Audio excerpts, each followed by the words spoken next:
Welcome back जी, good morning once again. और एक ऐसे मौजू पर बात करेंगे, जिसका शायद आप भी कभी शिकार हुए हों या आपको भी एहसास हुआ हो, लेकिन उससे पहले कुछ अशआर आपकी नजर। हाँ, वो मैं कह रही थी वो जरूर करें, क्योंकि उससे बड़ी समझ आ जाता है व्हाट वी आर टॉकिंग। अपने साये से चौंक जाता हूँ, उम्र गुजरी है इस कदर तन्हा। गुलजार साहब का ये शेर है। एक और शेर आपकी नजर, अब वो शेर कहाँ हम हुमा आपने घुमा दिया।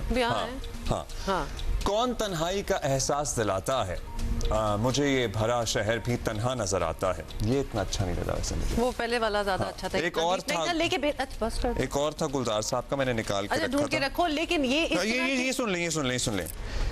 जिंदगी यूं हुई बसर तन्हा, काफिला साथ और सफर तन्हा। ठीक है, वैसे और भी पूरी फहरिस्त नहीं, बस करो ना, बात ही करें। हमारे गेस्ट भी हैं। Actually we are talking about loneliness, क्योंकि इस तरह ये जो सारी शेर सुना रहे थे आपको, इस तरह की कैफियत से हो सकता है कि हम सब गुजर रहे हों, लेकिन कभी कभार तो ठीक है, आपने अगर तन्हाई को अपने ऊपर मुसल्लत कर लिया तो आप अपनी जान को खुद अपनी जान के दुश्मन बन सकते हैं। तो ये बड़ी इंपॉर्टेंट बात है जो समझने वाली है।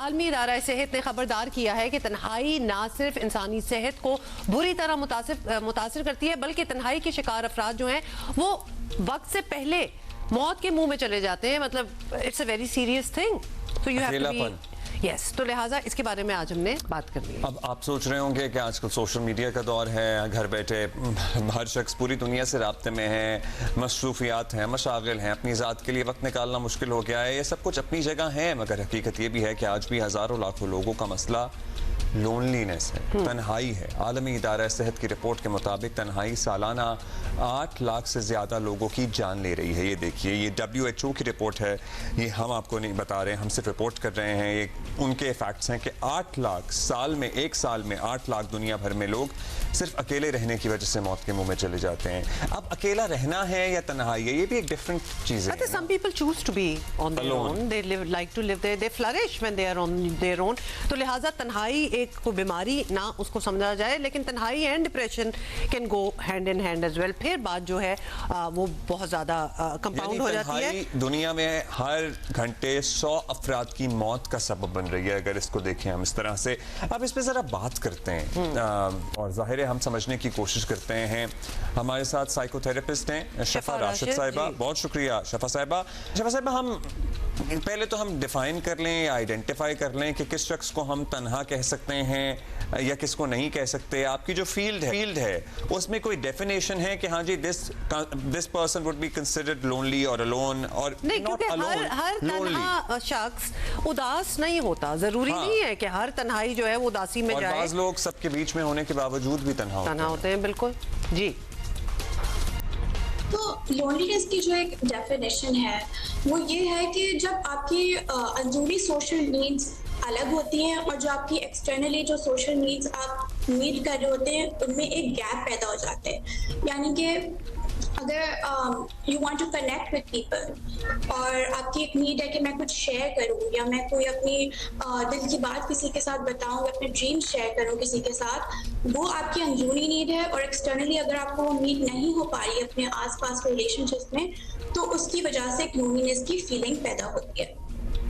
अच्छा शफा, लेकिन थोड़ा सा एक डिफरेंस बता दें, क्योंकि देखें आजकल के यूथ यंगस्टर्स जो हैं despite access to social media और दुनिया के किसी कोने में भी वो बैठे बैठे पहुंच सकते हैं, तब भी वो लोनलीनेस का शिकार होते हैं। Compare this to old people, for instance people who have lost perhaps their partner, जिन्होंने एक जिंदगी गुजारी है, उनको जो एक लोनलीनेस है, मतलब हैं तो दोनों ही लोनली, लेकिन डिफरेंस आप किस तरह डिफरेंशिएट करेंगी? तो असल में होता ये है कि डिफरेंशिएट हम इनिशियल फीलिंग सेम होगी मगर डिफरेंट तरीके से वो महसूस करें। फॉर एग्जांपल जो टीनेजर्स होते हैं वो in fact one of the most impacted by loneliness age group है। तो वो इसलिए इम्पैक्ट नहीं क्योंकि जब ऑनलाइन आप होते हैं और सोशल मीडिया पे होते हैं तो आपको एक फॉल्स सेंस ऑफ कम्युनिटी महसूस होता है, जिसमें आप सराउंडेड बाय लोग तो हैं मगर उसमें आपको वो कनेक्शन ही नहीं मिल पा रहा जो आप अंदर से चाहते हैं, क्योंकि आपको एक फॉल्स सेंस ऑफ कनेक्शन मिला हुआ है कि मैं बहुत सारे लोगों से कनेक्ट कर रहा हूँ ऑनलाइन। और ऑनलाइन इतनी आपने देखा है कि कितनी परफेक्ट लोग अपनी जिंदगी जाहिर करते हैं, चाहे इंस्टाग्राम हो, चाहे लिंक्डइन हो, चाहे टिकटॉक हो, सब जो है एक परफेक्ट जिंदगी अपनी जाहिर कर रहे होते हैं मगर कोई एक्चुअल में रियल लाइफ बात नहीं कर रहा होता, जो रियल लाइफ स्ट्रगल्स होती है वो कोई नहीं कर रहा होता। तो इस वजह से टीनेजर्स को महसूस होती है लोनलीनेस, और जो ओल्डर एज ग्रुप्स होते हैं उनको डिफरेंट वजह से होती हैं। जो अगर उनकी they have lost their spouse या डिवोर्स हो गई है या उनको कोई डिसेबिलिटी है या उनको कोई या फिर क्रॉनिक बच्चे इलनेस सारे है। वो एम्प्टी नेस्ट सिंड्रोम भी होता है बिल्कुल, ना, वो भी होता है कि वो कि- जो बच्चे सारे आपके घरे चले जाते हैं, कहीं मूव हो जाते हैं, आप अकेले रह जाते हैं। और उसके बाद ये भी होता है कि किसी ने अगर बहुत ही कोई फुलफिलिंग जिंदगी गुजारी हो और बहुत बिजी और जिंदगी फिर गुजारी retire हो हो गया हो। और फिर वो रिटायर हो जाए तो एकदम से वो लैक ऑफ एक्टिविटी से भी लोनलीनेस हो अच्छा, जाती लेकिन है। टॉकिंग अबाउट टीनेजर्स वंस ऐसा अगेन, एक हम अशफा आपसे बात करना चाहते हैं। हमने टीनेजर्स में बहुत रुझान देखा है, जाहिर है बहुत सारे चैलेंजेस और हैं, लेकिन हमने बाज टीनेजर्स को बिल्कुल दुनिया से कटते हुए देखा है। मतलब कोई मेहमान जाता है तो वो उनसे नहीं मिलते, अपने कमरों में बंद रहना, which ultimately leads to a lot of psychological issues. So कैसे पेरेंट्स किस स्टेज पे आइडेंटिफाई करें? शुरू में तो ये होता है ना, इस बच्चे को अकेला रहना पसंद है, ये ज्यादा सोशल नहीं है, मगर वो कब बात एक्सट्रीम हो जाए या बीमारी में बदल जाए ये नहीं पता लगता फिर। सही बात कह रहे हैं आप कि समटाइम्स थोड़ा टाइम लगता है टू आइडेंटिफाई कि वाकई एक बड़ा मसला है। टू सम एक्सटेंट एक हद तक टीनेजर्स यही चाहते हैं कि उन्हें थोड़ा आइसोलेशन पसंद होती है, कि वो अपनी आइडेंटिटी डेवलप कर रहे होते हैं, मगर एट द सेम टाइम उनका वो इतना क्रूशल लाइफ स्टेज गुजर रहा होता है। देयर गिविंग सम एग्जाम जो उन्होंने इतने मुश्किल एग्जाम जो उन्होंने पहले कभी नहीं दिए होते, उस पढ़ाई का बहुत प्रेशर होता है, पीयर्स का बहुत प्रेशर होता है, एक सर्टेन मोल्ड होता है जो सब फिट कर रहे होते हैं। उनको भी यही दिल चाहता है कि मैं इन्हीं स्टैंडर्ड्स को मीट करूं, और इतनी सारी चीज़ें हो रही होती हैं। और आजकल तो आप देख ही रहे हैं कि दुनिया में इतनी सारी चीज़ें चल रही हैं, इतनी स्कैरी न्यूज़ हम रोज़ देख रहे होते हैं। तो जब वो ये सब देखते हैं तो अगर उनके पेरेंट्स के साथ उनका ऐसा रिलेशनशिप नहीं है कि एक ओपन कॉन्वर्सेशन हो, उनके पेरेंट्स उनके साथ ये सारे फियर्स और एंजाइटी एड्रेस नहीं कर रहे होते, तो फिर उनको और आइसोलेशन का वो शिकार बन जाते हैं, बिकॉज उनके पास भी ऐसा होता नहीं है कि वो इतनी बड़ी फीलिंग्स किसी के साथ डिस्कस कर पाए। अच्छा शफा, व्हाट अबाउट दोज फैमिलीज और लेट्स से मैरिजेस जहाँ दो लोग तो होते हैं, जहाँ फैमिलीज तो होती हैं, लेकिन उनमें भी बड़ी लोनलीनेस होती है। इट्स नॉट एज इफ कि घर भरा हुआ है लोगों से तो जी आप हर चीज़ ही बड़ी अच्छी है। We have seen that as well, marriages में दो पार्टनर साथ होते हैं, एक जिंदगी गुजार रहे होते हैं और उसमें से उसमें भी लोनलीनेस होती है। शुड वी नाउ हम क्या डील करना शुरू कर दें कि this is the way of life और दो चार वजह से लोनली इतना बड़ा एपिडेमिक बन चुकी है। बट ये होता है कि अक्सर हस्बैंड्स ये फील करते हैं कि अगर कोई फाइनेंशियल स्ट्रेस है, कोई और स्ट्रेस है, मैं अपनी वाइफ को क्यों बताऊं, क्यों स्ट्रेस आउट करूं, और क्योंकि मैं मर्द हूं मुझे अकेले डील करना चाहिए।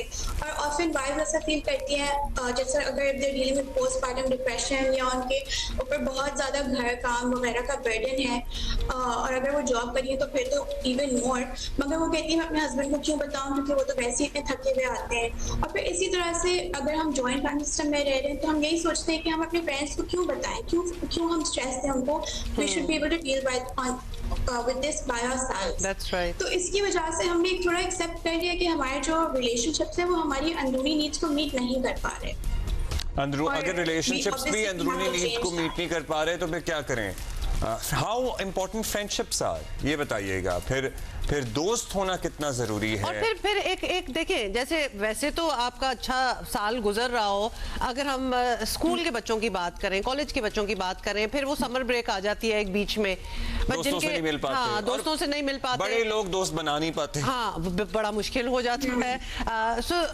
तो वो एक टाइम बाउंड कर लें आप, 2-3 महीनों की लोनलीनेस है और उसके बाद आप वापस आ जाए, तो उसको भी तो एक डील तो करना ही है।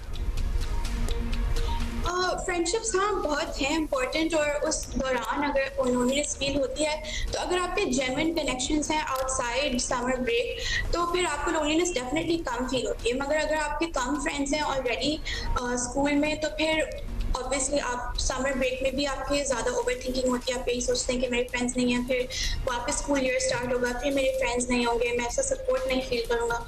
तो it continues into the summer, और अगर समर के आउटसाइड आपके दोस्त हैं तो वो डेफिनेटली कम महसूस होता है। ठीक है, शुक्रिया आपका, थैंक बहुत शुक्रिया शफा फॉर स्पीकिंग टू अस। और इस बात से बात ये समझ आई कि have real friends and real connections, मतलब ऑनलाइन वगैरह सारी चीज़ें, और कोई बुराई नहीं है, keep in touch with your friends online, but कुछ रियलिटी भी होनी चाहिए, कुछ बैठे और साथ बातें करें। इंसान you really need to help yourself out. ये लोनलीनेस ऐसी चीज़ है, कोई आपकी आके हाथ पकड़ के मदद नहीं कर सकता आपको। तो आपको पता है ज़रा ज़्यादा दोस्तियाँ होती हैं हमारे माशरे में। एक पैटर्न सेट है, शादीशुदा भी हो आप तो आप ज़रा टाइम मुश्किल होता है लेकिन टाइम निकाल लेते हैं, लेकिन जो मैरिड विमेन है ना, वो अपनी दोस्तियां ऐसा लगता है कि वो फिर अपने वालिदैन के घर तक ही छोड़ के आ गई हैं, which is so sad and वो लिटरली आपका सांस लेने का जरिया है, आपकी सहेलियां, आपकी दोस्त। मेरा ख्याल है कि मैं ये मर्दों को एड्रेस करके कह रहा हूँ कि give some space to your partners, to your wifes, और उनकी जो दोस्तें हैं वो उनकी दोस्तें हैं, you can not be a replacement for them. दोस्तें जो हैं they know them much more before you came into the picture, तो उस बात को रिस्पेक्ट जरूर करें। और आपका रिलेशनशिप भी हेल्दी होगा अगर आप फ्रेंड्स के लिए टाइम निकालेंगे। और उसके बाद हजार और भी चीजें, जैसे रीड, मतलब literally not something on the internet, pick up a book and read. बहुत से और तरीके हैं जिससे आप अपनी मदद खुद करें ताकि यू आर नॉट